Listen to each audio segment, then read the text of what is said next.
All right, let's move on to we're 6 weeks into the NFL season. Let's give out some superlatives. Let's talk about the MVP race first. At the moment, there's a lot of great candidates. Obviously, you got Dak Prescott, Josh Allen, Kyler Murray, all those guys. But for me, man, I'm gonna go with Tom Brady through Week 6. Shocking. That's my boy. I gotta ride and die with him. He's got the Bucks at 5-1. He's looking good, man. His stats are off the chart. He's leading the league in yards at 2,064. Second total in touchdowns at 17. 3 interceptions. Got his team to 5-1, like I mentioned. Quarterback rating of 108.0. And I just think he looks good, man. This is the best I've seen Tom Brady play in probably, God, what, 5, 6, 7 years now. He seems engaged. He seems like he's hungry to win his back-to-back Super Bowls. And for me, at the moment, Tom Brady is my is my MVP winner. All right. Go ahead, Puma. So, naturally as a troll job, I gotta say Josh Allen. But no, like realistically, like we were talking about this offline. Like the leaders in the clubhouse right now, it's Brady, it's Allen, it's Kyler Murray, it's Dak Prescott. One could make a reasonable argument for Derrick Henry based on the tear that he's had for the last 6 weeks, but we can all agree that a running back isn't going to win an MVP nowadays. So, as much as I want to say Josh Allen right now, like, I gotta go Kyler Murray. Like, the kid's undefeated. Like, he's been balling out. Like, I gotta go. It's close. Like, it's the Gene Steratore kind of joke. It's like it's an index card kind of difference in things. Like, I gotta go with Kyler Murray ahead, but just a smidge. It's close, but like I go Kyler Murray, Brady, then Allen at this point. So for me, I'm going to be that guy that's going to come out and say that Derrick Henry should be the NFL MVP this year. Right? Okay. He absolutely deserves it. He should. I know it's a technically the most valuable quarterback award, but Derrick Henry's on an absolute tear, and I think he's got 783 rushing yards through the 6 games, 10 touchdowns. He's well on his way to becoming the first back-to-back 2,000-yard rusher. The Titans are nothing. Touched the ball like 500 times right now. I know. It's insane. 162 attempts through 6 games. Unbelievable. And, the other stat that's very interesting about him is he has also got quite a few receiving yards as well. Uh-huh. He's what's his total here? I'm trying to find it. He's got 138. He's got 138 yards. 138 yards on 16 receptions on 18 targets. So, wow. He's their definition of that team's offense. Without him, that team is irrelevant. They don't win Monday night against Buffalo without Derrick Henry. I mean, guy was all over the field. Can't think of a better time to break with the norm and give to the running back. If I can't pick a running back, which, like we said, it's the most valuable quarterback award, I'm going with Dak Prescott. I said it after the first game when he went toe-to-toe with Brady in Tampa. And you saw the difference with him in the lineup versus him out of the lineup last year. The guy You didn't like seeing Cooper Rush? Cooper Rush. I didn't like seeing Andy Dalton. I didn't like seeing any of them. He makes that team. He makes plays. We saw it last week against the Patriots. He was able to come right down the field, scramble out of the pocket, and throw that bomb to CeeDee Lamb for the win. I got to go with him. It's a great story too.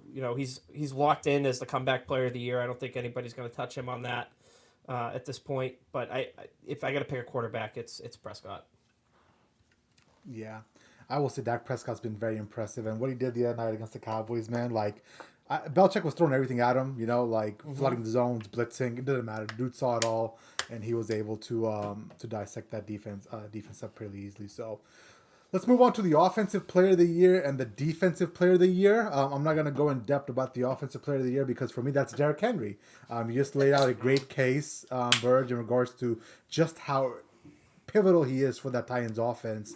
And I think they wouldn't be at 4-2 without him. And I've never seen a man that big run that fast in my life. Like he's so big and he's running away from cornerbacks. I was watching that run against the Bills on Monday Night Football, and he got to a second level, and then he had an extra gear where he was just flying by guys, and I'm just sitting in awe of, like, thinking, how can a 2-story building run that quickly, 2-story. Mm-hmm.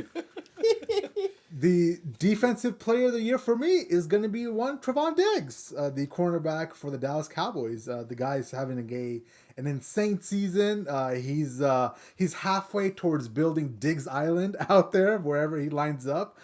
He has 7 interceptions so far. He had a pick 6 against the Patriots, and then obviously Mac Jones came back and got him on the next play. But so far, man, he's given that defense an identity. We've always said the Cowboys, downfall was they can score, but they could never have any stops or critical stops when they needed it on defense. And him and both Micah Parsons have done a great job providing that young burst of energy and speed on that Cowboys defense that's gonna hopefully do them wonders as they get into the playoffs. So offensive player of the year Derrick Henry, and defensive player of the year is gonna be Trevon Diggs. I feel like we're gonna do a clean sweep. I think we're all gonna pick Derrick Henry for offensive player of the year. So he should get something, man. If he's gonna keep this up, because obviously we all understand, like you said, Bert, the MVP is a quarterback award for the most part, just because of how pivotal that position is to the game of football. But I think he should get something, and he should get the offensive player of the year. Yeah. I mean, I honestly feel like, this is no disrespect to sweetness Walter Payton. In my opinion, Walter Payton's the greatest all-around football player in league history. That's not taking a shot at Tom Brady. He's the greatest of all time, the greatest quarterback, whatever. But like Walter Payton meant so much to that Chicago Bears offense. I feel like Derrick Henry is my modern day type of Walter Payton, where you see what he is in this offense, and I just think the parallels are pretty close. He is the offensive player of the year. Defensive player of the year, I'm with you, Jay. I got to go with Diggs, the cornerback for the Dallas Cowboys. I mean, I was on the pod last week saying, like Dan Quinn's turned this defense around, but when you look at the numbers, like they're still 31st, overall pass defense. Like they're giving up the most pass yards per game, but you're going to have to get takeaways to get your offense back on the field to put the points on the board because you can't stop the bleeding. And this guy is leading the league in interceptions. I think he has more interceptions than like 3 or 4 teams combined right now. Me personally, like you could call it some bias coming in. Like dark horse defensive player of the year for me might be Max Crosby, just because he's up there with quarterback pressures. He's getting up there with sacks and quarterback hits. He's wreaking havoc. So if you wanted a dark horse guy, Max Crosby, but the chalk is Trevon Diggs. Yeah, we're in agreement. Derrick Henry, offensive player of the year. This was the year that I thought that he was going to take a step back, just given the amount of times he's touched the ball over the last 3-4 years, combined with the fact that he's 27 years old, which is getting up there in age for a running back. But he proved me wrong. He's absolutely the offensive player of the year, and in my eyes, the MVP of the league. Defensive player of the year for all the reasons you guys already outlined, Trevon Diggs. Yep. Got nothing more to say. All right, cool. And then the offensive rookie of the year and defensive rookie of the year. I'll start with the offensive rookie of the year. For me, it's Jamar Chase. I think maybe it's biased because I watch so much Bengals football now because it's on the local market out here in Ohio. But they're absolutely tearing it up. They're 4-2. He's a big part of the reason why they're 4-2. Him and Burrow have a great connection. His stats are off the chart right now. 553 yards, 20 average per reception, and 5 touchdowns. And he has become such a deep threat. He no lie, he reminds me of Randy Moss in his young years. Not as fast, obviously, because Randy was a different animal in regards to speed. But he can definitely get down there and make some pretty amazing catches. And it's funny, he couldn't catch anything in preseason. I still don't understand what that was all about. But he's just absolutely having a hell of a season, and he is the offensive rookie of the year. For the defensive rookie of the year... Oh, sorry, Jay. Yeah. Go. My bad. No worries. And then for the defensive rookie of the year, man, I thought about this quite a bit, and I'm going to have a little bit of a cop-out here. I'm going to say to be determined, because I couldn't really think of somebody that has stood out and performed at such a high level out of the defensive rookies. If I had to pinpoint it down and pick one just for the hell of it, maybe Micah Parsons out of Dallas, but even him, I don't think he's deserving at the moment. So as of right now, to be determined. Yeah, I'll go. I feel like this is going to be another clean sweep. I think we're all going to go Jamar Chase. I mean, maybe Rondell Moore had a puncher's chance at the wide receiver for Arizona if he kept up his pace from like the first 2 weeks of the season. But no, for all the points you hit, Jay, I mean, the kid was getting buried in preseason. We were all like, oh, well, you really should have taken Penei Sewell to block Joe Burrow. And they're like, damn the torpedoes. Like, he is balling out right now. They have a hell of a connection, and they're going to need that, especially in this matchup between the Baltimore Ravens that we're going to talk about in a little bit here. I mean, defensive player of the year, man, it's tough. Like, the chalk is going to be Micah Parsons. But I don't think he deserves it, though, truthfully. I don't think so either. I think, maybe if J.C. Horn didn't get hurt, he might have an outside chance. I guess if you want to go against the grain, maybe Patrick Surtain the second out of Denver. Yeah. But I feel like the chalk, everyone's going to be on Micah Parsons. Could you imagine the boner Skip Bayless is going to have if both the defensive player of the year and defensive rookie player of the year are on the Dallas Cowboys? Yep. Insufferable. That's the reason why I don't follow him on Twitter anymore. He would need to go to the doctor, not because he's had a boner for more than 4 hours. 4 hours. Like 4 days.